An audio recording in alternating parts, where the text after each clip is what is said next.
Hi everyone, I'm not Hop, but he did give me this when we broke up. Just kidding, brass facts. Don't LARP after me, brother. Anyway, guys, Hop just did Hop Slimline. What size handgun? The Slimline handgun debate. I'm doing the Slimline. What size handgun should I carry debate? Actually, have been planning this video for a long time on the range to compare times of the different size pistols. So what size pistol should I get? Should I carry? Here it is. Just picked up this HKCC9. Loved it other than it totally lacked texture. So I just put this def grip on it and a little accelerator pad right there. Would I carry this? It actually conceals pretty well at me. Not at the 1 o'clock, but more at like the 130, 145 position, and angled more for a faster draw and to conceal wrapped around my belly. Surprisingly, other micros tend to pitch out or keel out and print too much. And most people, this whole thing, Slimline, started because micros came out. But that was the P365 shoot yourself and return springs that randomly break because you source MIM parts from India, and the Hellcat that most people honestly can't shoot and no one's practicing with their actual carry guns. That's a real problem. This, I think, is going to be real shootable. It just needs to break in from that recoil spring made duty tough. No compromise, 18,000 rounds. And actually, I started to get split times really fast at the end of my very first range day with a way too slippery grip that lacks texture. But most people can't shoot micros that well. So while I could conceal it on a lazy day in something like this Tolster holster, use my name, Dan the Wolfman there, XS Night Sights, Gideon Optics, and Targets Online, save yourself some shekels. It's probably going to live in this A holster I just got as my backup gun, or maybe your NPE work pistol, etc., where something this might live. So let's go over the different sizes and why you might need it, like for work, but most people honestly can't shoot even a bigger micro like this or Shield Plus all that well. So everyone started to go, hey, let's make macro size, which HK needs to with better texture, 3.7, 3.8 with a 12 or 15, but I digress. We got the Taurus GX4 carry. Totally slept on. Totally slept on. The ergos of this pistol are absolutely phenomenal. I got my first turbo pin immediate capacitation in the same hole at 7 yards in the head with this bad boy in like 2.02 seconds or something. It shoots like a G19. It shoots like a compact or more full-size pistol because the ergos and the hump and everything was designed so well with pretty good texture. GX4 carry. Got the Toro slide put on the Gideon Optics Judge 2, which is an excellent, pretty big window, RMSC-sized dot. This is where people start to be able to shoot fairly well. Of course, it's not good as a compact or full-size, but yeah, you're getting enough capability maybe for your civilian carry defensive DGU needs.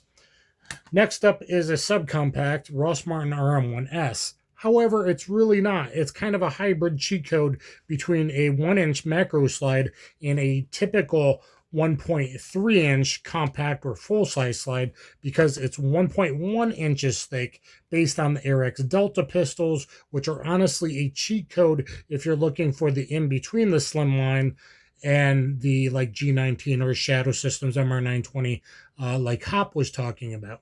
So 3.6-inch barrel, 12 or 15. That gives a lot of possibilities. Maybe some people aren't as big as me, need to conceal with the 12 in the summer, but 15 in the winter. I can do 15. 15 length is what I can conceal appendix. I do appendix outside the waistband. Recently switched from one to more like 132-ish to give me better concealment, wrapping the grip around my 49-year-old belly, and to actually have a faster kind of scoopish type draw. So Ross Martin, slept on. The S has more texture. It's kind of like a Gen 1.5 than the C's, but you might want to get a C comped. The S isn't really a comp. It's kind of ported. I don't prefer ports. I prefer comps for carry purposes. but you definitely might want to look into that. That might be where the size weight falls for you. Weight is very important to me. We're going to get to weight. So it's not just size, but it is loaded carry weights. Next up is my G19 stand-in, the new and so far excellent Taurus TX9C or TX9 compact. Excellent texture, a little bit of a cheat code. It kind of seems like maybe they looked at the Arex Deltas that are completely slept on and budget nowadays versus when they came in. But excellent texture, excellent ergos. Who's ever doing anything at Taurus, people don't sleep on Taurus. They're not the same company after 2020 that they were before. Got the nice memory there. And I shot this really good at a GPA match. I was the best. My first actual match there, I scored first of the people using irons. Everyone else was using dots. This is also 1.26 inches thick instead of the typical 1.3. It's lighter than most compacts. Blocks were always light for their weight and still are, but if you look like a 2.0 or a P10C or something, this is pretty light, almost as light as the Deltas, and it probably a very flat. The compact even seems flatter than the full size. To me, you see me doing doubles in the competition, bang bang, it comes back down real flat. So if you can get away with a bigger, look at the lighter and maybe even this compact size pistols.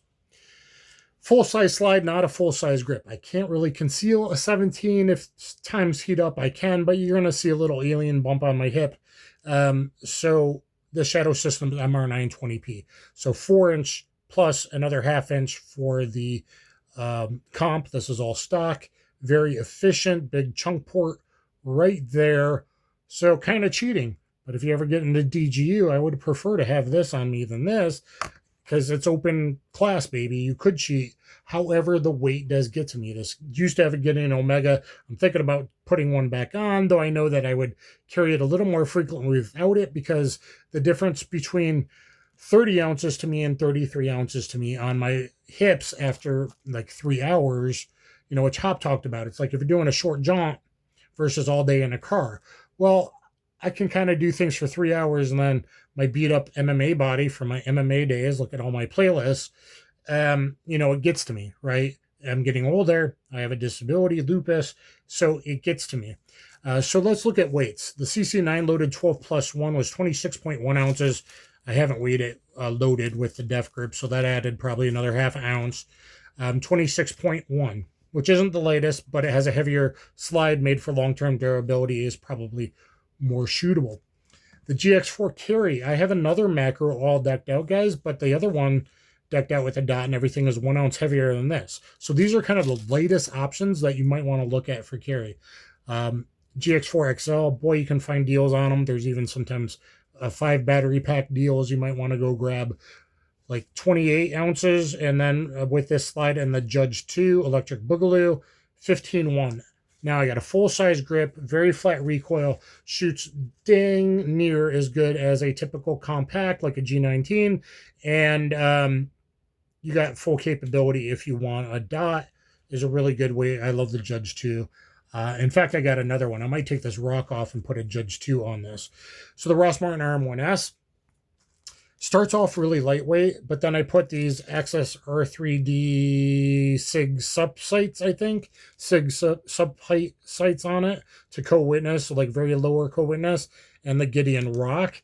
But that added quite a bit of weight, so it jumped up from like 26.5 to 30.1 ounces. Now, 3.6-inch barrel with my carry chosen load is typically a 124 plus PHST. Hop does 147.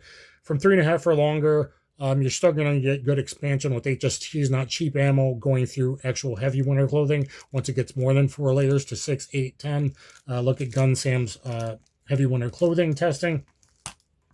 4-inch ballistics. If you can carry a compact all year round, do it. But yes, this is like 1.26, so it's pretty light. So definitely more comfy, like I said, than a M&P or a P10C, which is very heavy, or even an Echelon's a couple ounces heavier, etc., and much thicker. This is actually a good thing to consider, maybe. Mine's doing well so far. It's about getting ready for carry. I need like one more range day with it, and then I'll load up with hollow points, and this will probably become one of my main carries.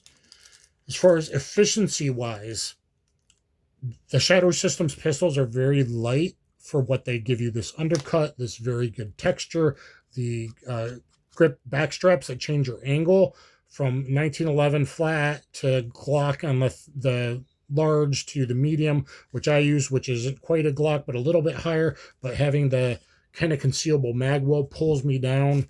Really, if I knew I was going into something, I would want this. I would want this because I'm cheating with the comp. But without the comp, it's 30.4 ounces, and with the Gideon Omega, I'm talking fully loaded weights, 15 plus 1, with 124. Gideon Omega, it's 31.8. So there's some of the weights you might want to look at, because these are some of the lighter weight options in these categories to pick from. So shootability-wise, most people are going to be better with a macro or a subcompact than a micro, for sure.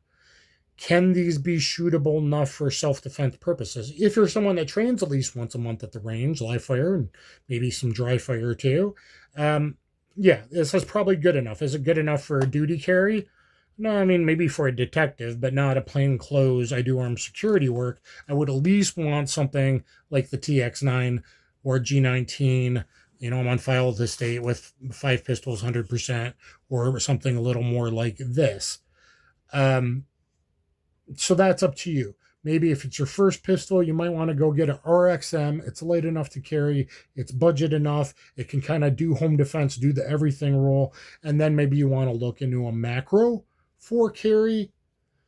This is kind of cheating. I have other subcompacts. They're either light and unless I put a 15 round in and then become heavy, or they're too heavy really to justify carrying it over this. Again, 1.1 inches wide. And guys, grab the Air X Deltas before they all dry up. If you're looking for like the kind of do everything, honestly, between a 1.3 inch typical slide and a 1 inch Slimline slide, which is kind of Hop's debate between his 2 pistols, and then you're kind of saying, well, go to the Slimline for carry. You're getting almost the capability. Like that's not what you want for SHTF or duty carry. But is like this is so well designed, I get a ton of my support hand, which is probably the other reason why this is so shootable, because I can karate chop this in and get all this palm contact to help in recoil control. Thumbs pointed to the bad guy, that's where the pew-pews go, because it's in line with the bore guys. I learned some things. So anyway, I hope this video helped you guys out a little bit, taking you through the different sizes. I don't really have a full size that I would carry. And the video I do, it's been something planned for months now. I do want to probably do these timed, and it's cheating with the comp, so I'll do a full size, probably like a 5-inch slide pistol or something, just to see how much it affects with the same shooter, my shot placement and my split times and things like that. You know, I often rock and roll. My beginning of videos, first shots might be a little boring. We kind of have to do that for reasons of 1984-ish T2 times that we live in, and the way YT works. But I rock and roll, guys. I do multiple attacker drills, realistic stuff. Do my 25-round realistic CCW test, guys. At least dry fire your way through it and learn neural pathways that could save your butt, reacting appropriately at different distances to different stimuli. And get combative in street jiu-jitsu on BJJ Fanatics. I have 4 black belts. I am a subject matter expert for MMA Pro, armed security, world travels. I tell a lot of stories. You learn a lot. It's 4.5 hours. You can download it or stream it anytime you get it. Hopefully this one helped you out a little bit, guys, to kind of what you could do. But, you know, this is still pretty dang capable if I put in my A-holster in my pocket around the house, or even on a lazy summer day or something. There's still a good amount of capability here if you train regularly, because that's what it's all about. It's not just about buying gear. But if you want to save some shekels on gear, Holster Holster, use my name, Targets Online, train realistically, Access Night Sights. You know, boy, I like those guys. Access Night Sights and Gideon Optics. A Slimline slide arm, the Judge 2 is what I would recommend. If you're new on a full size, get a Gideon Omega, or I just did a review on a Granted, more competition style, but bigger window when you're starting out is going to help you in your dot journey. Either way, you should be able to shoot both and protect your booty. Stay strapped or get clapped. Always follow your ABCs, EDC carry, everyday carry. Comment down below, subscribe, and I'll catch you mother lovers on the flip side. Kaboom.